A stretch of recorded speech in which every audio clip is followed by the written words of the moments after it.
I had a lot of hopes of what it would be. Well, I knew realistically what it would be, but I had a lot of hopes. My husband, who had been the person to go get our first adopted child, had a great experience. It was the hallmark moment that you dream about.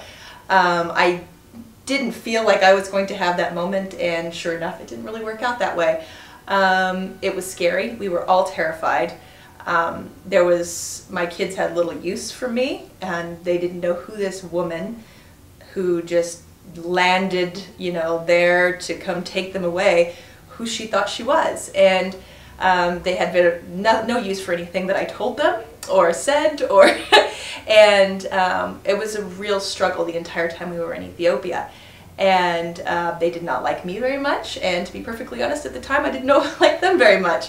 I remember being in the guest house, and all the other families were having these wonderful moments, but they had little younger children, and I felt like, oh, like, what do they look at me and see, you know? And that was very difficult, that part of it. Not just that I had these children that didn't like me, but that everybody else must have been looking at me like I was a horrible mother. And we had a lot of really bad moments, and I remember bringing my son home through the Frankfurt airport, and he ran away from me multiple times through the wrong way through security. There was a lot of spitting involved and Ethiopian gestures that are not kind.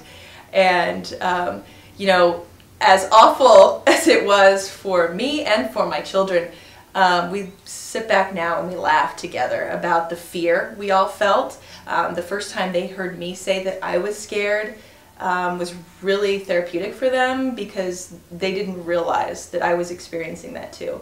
And so now we look back and we, at least once a week, sit back and laugh about those first days and how mean they were to me, and how they were really trying to break me down, and how frazzled I was. And it helps to have a sense of humor about that, because it doesn't always go the way you hope it will.